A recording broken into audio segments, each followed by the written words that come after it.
청소년들이 전남 목포에서 차량 여러 대를 훔쳐 타고 다니다가 적발됐습니다. 겁 없는 10대라는 말이 괜히 나온 건 아닌 것 같습니다. 여천 NCC 폭발 사고와 관련해 노동계가 투명성 보장과 함께 민관 공동조사를 촉구하고 나섰습니다. 노동당국의 유명무실한 조사도 문제점으로 거론됐습니다. 윤석열 국민의힘 대선 후보가 지난 주말 전남을 찾았습니다. 전남 발전을 위해 어떤 공약을 제시했는지 들어봤습니다.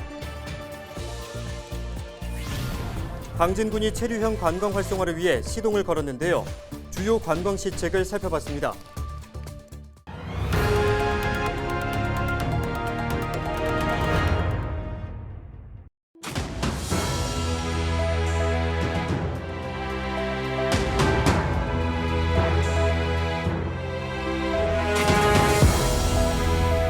여러분 안녕하십니까? 헬로티비 전남 뉴스입니다. 차 안에 열쇠를 두거나 문을 잠그지 않는 분들은 주의하셔야겠습니다. 이런 차량만 골라 훔쳐 타는 게 요즘 청소년들 사이에서는 마치 유행처럼 번지고 있는데요. 전남 목포에서도 10대 청소년들이 설 연휴 기간에 차를 훔쳐 타다가 적발됐습니다. 고정민 기자가 단독 취재했습니다. 늦은 밤 차량 한 대가 도로에 들어섭니다. 18살 박모근 등 2명이 목포에서 차를 훔쳐 달아났다가 주인에게 되돌려 주려고 온 겁니다. 이들이 차를 훔쳐 달아난 건 설 연휴 기간인 지난달 30일 새벽 2시쯤. 차 안에 있던 신용카드를 쓰면서 이틀 동안 광주와 인천, 서울을 거쳐 강원도 원주까지 다녀왔습니다. P5를 타고 여기 와서 블로그가 여기 있었어요. 그래서 이거를 타고 광주를 갔어요. 원래 서울로 가려다가 인천으로 갔어요. 또 인천에 있으면 할 수 있어? 그렇지 있어? 이곳은 당시 차량이 도난당했던 장소입니다. 절도범들은 주로 차 문을 잠그지 않고 내부에 열쇠를 둔 차량을 범행 대상으로 삼았습니다. 박군이 훔친 차량은 설 연휴 기간에만 모두 석 대. 목포와 광주에서 훔친 차를 친구에게 넘겨준 뒤 함께 고개 운전과 속도 경쟁을 벌이기도 했습니다. 면허도 없이 도로 위를 활보한 겁니다. 범행에 앞서 친구들에겐 마치 자랑하듯 차를 훔치겠다는 발언도 서슴지 않았습니다. 차를 탈 거래요. 광주에 일단 올라갔다가 목포 다시 올 거라고 안 자고 있으면 만나자고 했는데 제가 잠들어가지고. 도주하는 과정에선 휴대전화 유심칩과 블랙박스를 버리고 고속도로와 국도를 번갈아 이용하면서 경찰의 추적을 따돌렸습니다. 그러나 도난당한 차량은 지역 자동차 동호회의 도움으로 되돌려 받을 수 있었습니다. 실시간으로 소문과 정보를 공유해 절도범과 연락이 닿았고 끈질긴 설득 끝에 붙잡아 경찰에 인계한 겁니다. 숙박업소에서 옛날에 들어가면 모르는데 안 들어가고 계속 돌아다니다 보니까 찾기가 좀 힘들죠. 인천으로 갔다 어디 경기도 어디로 갔다 이렇게 막 움직여보니까 바로 공격을 해놓으면 늦고 걸더라고요. 결국 피해자는 차를 되찾았지만 피해 복구가 막막하다는 게 문제입니다. 차량이 일부 파손되고 물품도 사라졌는데 청소년 범죄여서 당장 보상받을 길이 없기 때문입니다. 이제 학생들은 어차피 뭐 경제적인 여유가 없고 하니까는 부모 쪽이 합의를 받아야 되는데 부모들도 얘기하는 게 이 건만 아니라 다른 건도 여러 건이 있어서 내 것만 그거 해주기가 힘들다. 지난 설 연휴 기간 차량 절도에 가담했거나 훔쳐탄 차를 함께 타고 다닌 청소년은 모두 4명. 특히 박군은 최근 1년 동안 10대에 가까운 차량을 훔친 혐의로 집행유예를 선고받은 상황에서 또다시 범행에 나선 것으로 알려졌습니다. 경찰은 이들을 불구속 입건하고 또 다른 범죄 여부를 파악해 사건을 검찰에 넘기기로 했습니다. 헬로티비 뉴스 고정민입니다. 네, 지난 11일 여수 국가산단 여천 NCC 공장에서 4명의 사망자가 발생한 안타까운 사고가 있었는데요. 이와 관련해서 시민사회는 진상규명의 목소리를 높이며 특단의 대책이 마련돼야 한다고 강조했습니다. 송하영 기자의 보도입니다. 지난 11일 발생한 여천 NCC 폭발 사고. 작업자 4명이 목숨을 잃고 또 다른 4명이 중경상을 입었습니다. 불과 2달 만에 여수 국가산업단지에서 안타까운 사고가 또다시 발생한 겁니다. 민주노총 전남지역본부와 전국 플랜트 건설노조 등으로 구성된 여천 NCC 폭발 사고 대책위원회는 진상규명부터 대책 마련까지 노동자의 참여를 보장해야 한다고 주장했습니다. 그동안 마련된 사고방지 대책은 현장 노동자의 의견이 배제된 일방적 통보에 불과했다는 겁니다. 안전보건조치 위반 사항을 적발하고 개선 조치한다고 내놓았지만 결국 안전조치 위반 몇 건을 적발했다는 언론 플레이와 말단 안전관리자에게 모든 책임을 덮어씌우는 적폐의 악순환을 끝낼 것이다. 또 중대재해처벌법의 강력한 시행을 요구하며 중대재해를 일으킨 기업에는 징벌적 손해배상이 뒤따라야 한다고 목소리를 높였습니다. 그러면서 이번 폭발 사고 원인과 관련해 노후시설물 관리 미흡과 안전관리 체계 부실을 지적하며 시설물 안전관리 특별법 제정도 함께 촉구했습니다. 열교환기가 이렇게 폭발 사고 난 건 제가 현장에서 지금 처음 봤습니다. 17.1까지 올렸다는데 원래 그 상태에서는 그렇게 폭발할 수가 없거든요. 그 노동자들이 출입 못하게끔 그렇게 돼 있어야 되는데. 이 밖에도 대책위는 국가산단 안전은 국가가 책임져야 한다고 주장하며 산업재해가 발생했을 때 신속히 진료받을 수 있도록 산재 전문 공공병원 설립을 요구했습니다. 헬로티비 뉴스 송하영입니다. 여천 NCC 폭발 사고 사망자들의 사망 원인이 다발성 장기 손상이라는 부검 소견이 나왔습니다. 전남경찰청은 국립과학수사연구원의 1차 부검 결과 사망자 4명이 다발성 장기 손상에 의해 숨진 것으로 추정된다고 밝혔습니다. 경찰은 공식 부검 결과까지는 시일이 걸리지만 사고로 인한 사망이 명백한 만큼 유족들에게 고인들의 시신을 인계할 방침입니다. 전남경찰이 여천 NCC 폭발 사고와 관련해 압수수색에 나섰습니다.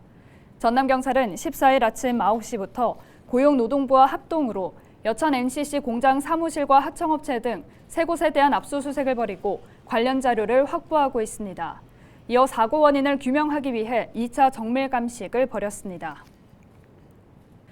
지난 주말 윤석열 국민의힘 대선 후보가 전남을 찾았습니다. 정책을 실은 열차, 이른바 열정열차를 타고 순천, 여수, 목포를 돌며 지역 공약을 밝혔는데요. 전남 발전을 위해 어떤 약속을 했는지 서경 기자가 취재했습니다. 지난 주말 순천을 방문한 윤석열 대선 후보. 전남 지역 지지자 인파 속에서 8가지로 압축한 공약을 내놨습니다. 현재 복선 전철로 운영되는 익산에서 여수 엑스포역 구간을 KTX로 고속화하고 운행 시간을 획기적으로 단축하겠다고 약속했습니다.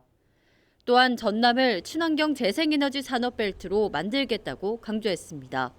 염해 농지를 활용해서 친환경 재생에너지 산업벨트를 만들고 재생에너지 발전단지를 가꾸겠다고 설명했습니다. 이 밖에도 광양항을 친환경 스마트 항만으로 조성하고 무안국제공항을 물류관문공항으로 육성하겠다며 소외됐던 호남의 지역 발전에 집중하겠다고 전했습니다. 삼안금에도 순천에도 광주 나주에도 기업들이 들어오고 우리 기업 외국 기업들이 다 함께 들어와서 이 지역의 젊은이들이 부모님 모시고 회사도 다니고 이렇게 자신을 실현해 나갈 수 있는 것입니다. 여러분과 함께 멋진 순천, 신나는 순천 함께 만들겠습니다, 여러분. 윤 후보와 전남 일정을 함께한 이준석 국민의힘 대표는 지역을 초월한 하나의 대한민국을 강조했습니다. 전국적 현안인 의과대학 신설 문제와 관련해서는 경북 안동과 전남 순천이 치열하게 고민하고 있는 문제라며 지역을 넘어 함께 해결하는 것이 새로운 대한민국이라고 목소리를 높였습니다. 비슷한 문제를 고민하는 그런 사람들이 힘을 똘똘 뭉쳐서 지역과 세대의 장벽을 넘어서 해결하는 그런 모습, 우리가 바라는 새로운 정치이고 이 자리에서 바로 그것을 해결하기 위해서 우리가 모여서 정책을 이야기하고 공약을 이야기하는 것입니다. 주말 전남 동서북권 곳곳을 돌며 표심 잡기에 나선 윤석열 후보. 보다 진정성 있는 후보를 선택해달라며 호남의 지지를 호소했습니다. 헬로티비 뉴스 서경입니다. 이재명 대선 후보가 광양시 5대 공약을 발표했습니다. 더불어민주당 이재명 후보는 유튜브 채널을 통해 수소 시범도시 지정과 수소산업 육성 지원, 광양항과 율촌 산단을 잇는 도로 개설 방안 마련, KTX 광양역 정차 추진 등 5가지를 약속했습니다. 서동용 국회의원은 해당 공약이 실현되면 관련 사업에 최소 1조 원 이상의 예산이 투입될 수 있을 것으로 예상하고 있습니다. 코로나19 변이 바이러스인 오미크론의 확산세가 계속되고 있습니다. 14일 방역당국에 따르면 목포 163명, 여수 191명, 순천 143명, 나주 236명 등 전날 전담에서 1,264명이 오미크론에 감염됐습니다. 주요 감염 경로는 확진자 접촉이 절반을 넘었고 요양병원과 노인복지센터, 복지시설 내 감염이 잇따랐습니다. 전남에서는 최근 2주 동안 14,000여 명이 확진됐는데 이는 하루 평균 1,000여 명이 감염된 수치입니다. 코로나19 신규 확진자가 5만 명대에 접어든 지 닷새가 지났습니다. 누적 확진자는 140만 명을 넘어섰고요. PCR 검사를 아무나 받을 수 없게 되면서 신속 항원 검사를 이용하는 사람들이 늘고 있는데 앞으로는 약국과 편의점에서 이 검사 도구를 한 사람당 5개까지만 살 수 있게 됐습니다. 이제 17일부터는 온라인에서도 살 수가 없다고 합니다. 온라인에서 비싸게 파는 곳이 생기기도 하고 또 일부 사재기를 하는 사람들도 있어서 벌어진 조치라고 합니다. 신속 항원 검사를 할 때는 면봉을 양쪽 코 안쪽에 2cm가량 넣고요. 10회 정도 둥글게 문질러 줍니다. 그리고 검체 추출액에 넣어서 섞은 후 새 4방울을 테스트기에 떨어뜨려 결과를 확인하면 됩니다. C와 T 중에 C에만 줄이 나타나게 된다면 음성, 2군데 다 줄이 보이게 된다면 양성입니다. 양성으로 나오면 선별진료소에서 PCR 검사를 통해 한 번 더 확인을 하셔야 합니다. 지금까지 데일리 브리핑이었습니다.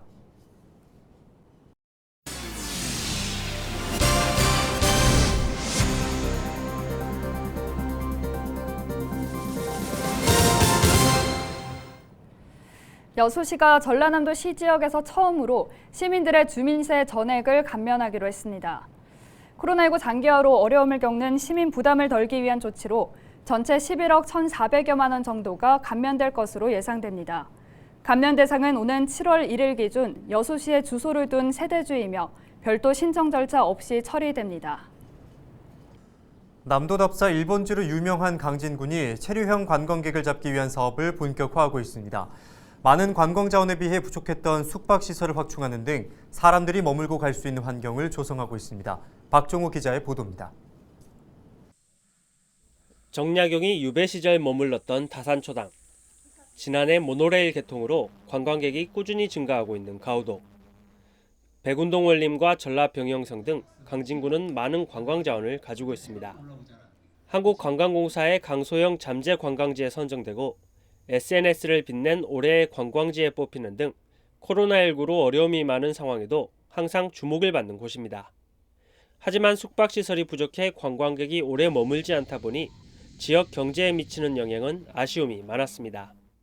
지금까지 숙박시설이 좀 부족했던 감이 있었거든요. 그래서 좀 체류형 그런 관광객들 많이 모셔야 되는데 실제로 숙박시설이 좀 부족해가지고 그 부분에 대해서 좀 아쉽긴 했죠. 강진군이 관광 호텔 건립을 위한 투자 협약을 체결했습니다. 최근 인기를 얻고 있는 마량 지역에 숙박시설을 마련해 관광객의 발길을 붙잡기 위해서입니다. 상대적으로 숙박시설이 부족했던 마량 지역에도 쉴 공간이 조성되는 겁니다. 강진군은 대형 숙박시설을 관광 자원과 연계할 방침입니다. 가장 중요한 숙박시설이 태부족입니다. 그래서 숙박시설을 지속적으로 이렇게 확충을 해 나가고 있습니다. 숙박시설을 확충해서 체류형 관광지로 해서 남해안의 거점 관광지가 되도록 해 나가겠습니다. 코로나19 이전 250만 명의 관광객이 다녀간 강진군.